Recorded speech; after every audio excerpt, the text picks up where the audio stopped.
Welcome back दोस्तों, स्वागत है आपका चांदविन चैनल पर। आज हम लोग एपिसोड 5 को एक्सप्लेन करने जा रहे हैं।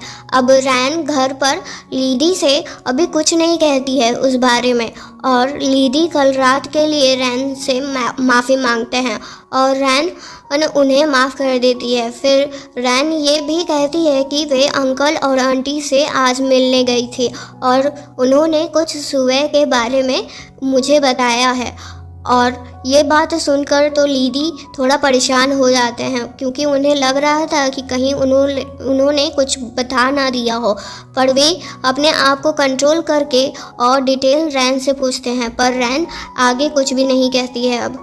और यहाँ सियान के सेवक बताते हैं कि अंकल लू मिसिंग है, और फिर जैन सियान से कहती है वे अब वाजू प्लान को अब और पोस्टपोन नहीं कर सकते हैं। और उधर से सेवक कहते हैं सियान से कि मिसिंग पर्सन का केस अभी तक सॉल्व नहीं हुआ है।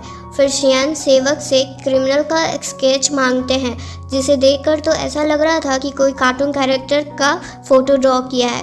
फिर जैन कहती है कि इससे अच्छा तो वे बना सकती है, और फिर वे सियान का स्केच बनाती है जो कई हद तक बहुत अच्छा था। फिर सियान से जैन कहती है कि उसे अपने टीम में रख लें और उसकी हेल्प करेगी क्रिमिनल का स्केच बनाने में। फिर सियान इस बात के लिए मान जाते हैं। फिर जैन अपने पहले केस पर जाती है, जहां एक आदमी ने एक लड़की के साथ बहुत गलत किया था, और उस आदमी को पकड़ने के लिए उनका स्केच होना बहुत ज़रूरी था।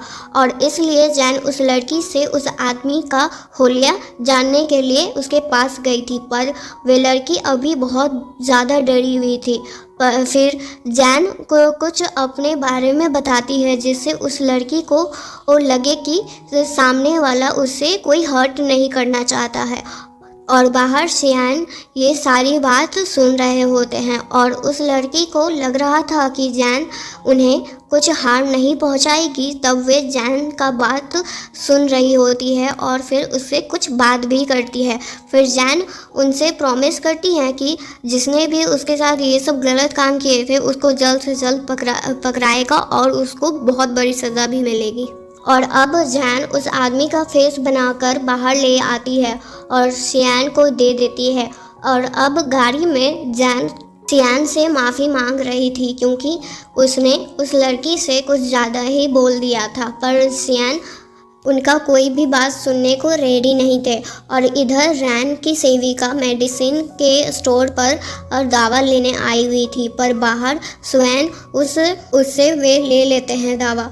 और अब स्वैन के प्लेस पर स्वैन रैन से पूछती है कि उसने कोई गलत काम तो नहीं किया है ये दवा लेकर, तो उसे क्यों ये पूछताछ के लिए बुलाया गया है। स्वैन कहते हैं कि मैं जानता हूँ कि तुम परफ्यूम बनाने में एक्सपर्ट हो और तुम्हारा बहुत सारा स्टोर भी है, और ये भी तुम जानती होगी जो दवा तुमने लिया है उसको एक साथ मिलाने से और अच्छी तरह से मिलाने से वे एक जहर भी बन सकता है। और ये मैं अच्छे से जानता हूँ कि तुम इसमें बहुत एक्सपर्ट हो। तुम ये काम करके अपने हस्बैंड को देना चाहती हो और उसे निपटाना चाहती हो। पर रैन इस बात को मानने से साफ मना कर देती है कि वे ऐसा कुछ सोच रही थी, और मैं अच्छे से जानता हूँ कि तुम ये सब इसलिए कर रही हो क्योंकि तुमको पता चल गया है कि लीडी और सुवे मिले हुए हैं और तुम अपनी बहन के लिए उससे बदला लेना चाहती हो। पर ये सही नहीं है, क्योंकि ये सिर्फ एक तरीका नहीं है किसी को सज़ा देने का, और ना कि तुम्हारे पास कोई प्रॉपर प्रूफ है कि ये सब में वही उसी का हाथ है और उसने ही किया है। और अगर तुमको अभी यही सही लग रहा है तो तुम जा सकती हो और ये काम करके उसे निपटा सकती हो। पर रैन वे सारा दवा छोड़कर वहाँ से चली जाती है। और उसी रात एक वाइन शॉप में सियान और उनके टीम उस हरामी आदमी को पकड़ने आए हुए थे, पर वे आदमी एक सीक्रेट रूम में कुछ लड़कियों को बांध कर रखा हुआ था। पर सियान के सेवक उसे पकड़ लेते हैं और उसी जगह पर सुबह भी आता है और वे भी पकड़ा जाता है। और इधर रानी और राजा की बहन एक दूसरे से बात कर रही थी और तभी एक सेवक आते हैं और रानी को बताते हैं कि सुबह फिर से अरेस्ट हो गया है और उन्हें सियान ने ही अरेस्ट किया है, क्योंकि वे आम लोगों की बेटियों को पकड़कर एक सीक्रेट रूम में रखा हुआ था। फिर राजा की बहन कहती है कि वे इस मैटर के बारे में सियान से पूछेगी, पर रानी ऐसा करने से उन्हें मना कर देती हैं और राजा की बहन सियान की मदर हैं और रानी कह देती हैं कि उसने कोई भी गलत काम नहीं किया है ऐसे आदमी को पकड़ के, उसने बहुत अच्छा काम किया है और मैं उसकी कोई भी हेल्प नहीं करूँगी। और यहाँ रानी के सेवक आते हैं और सियान को कहते हैं कि उन्हें पूरा हक है इस आदमी को सज़ा देने का। फिर सियान अपना टॉर्चर क्लास स्टार्ट करते हैं और सुबह का और नौकर सब बता देता है कि सुबह का ही ये आइडिया था। और अब सियान को लग रहा था कि इन सब से भी कोई ऊपर है जो ये सब काम करा रहा है। और इधर जैन सियान को मनाने का पूरा ट्राई कर रही थी। फिर जैन पूछती है कि वे क्रिमिनल क्या पकड़ा गया।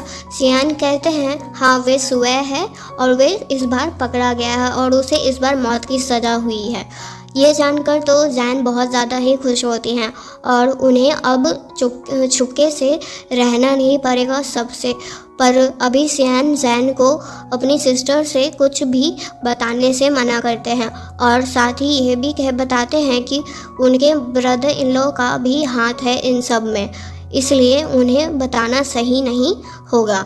और ये सब जानकर जैन को अपनी सिस्टर के लिए बहुत बुरा लग रहा था और ये रोने लगती हैं इस बारे में जानकर और सियान उन्हें चुप होने के लिए कह रहे होते हैं, पर वे रो ही जा रही थी। और अगले दिन जैन और रैन एक दूसरे से मिलकर बहुत खुश होते हैं और जैन उन्हें कुछ नहीं बताती है और ना ही रैन कुछ बताती हैं उन्हें, क्योंकि वे दोनों एक दूसरे को परेशान नहीं करना चाहती थी। इस तरह से फिर जैन वापस घर आ जाती है। जैन सियान से पूछती हैं कि वे कब निकल रहे हैं, पर सियान मना कर देते हैं। फिर जैन मुंह बनाकर वहाँ से चली जाती है और सियान का फिर से सर दिल दर्द कर रहा होता है और इधर सियान के साथ चेस खेल रहे होते हैं राजा और बहुत सी बातें भी कर रहे होते हैं वे दोनों।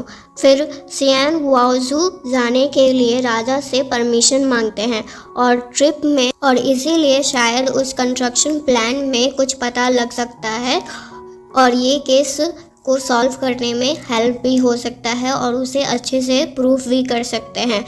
फिर राजा उन्हें जाने के लिए अलाउ कर देते हैं। फिर इधर सियान अपने साथ एक नकली वाइफ को ले जाना चाहते थे, तो वे अपने सेवक को किसी फीमेल ऑफिसर को लाने के लिए कहते हैं और जैन कुछ बातें उन लोगों का सुन लेती है। फिर वे सियान के सेवक से पूछती है, पहले तो वे नहीं बताते हैं, पर जब जैन रोने का धमकी देती है तब वे सब कुछ बता देते हैं और ये भी कहते हैं कि ये काम आपसे नहीं हो पाएगा और ये बोलकर वे वहाँ से चले जाते हैं।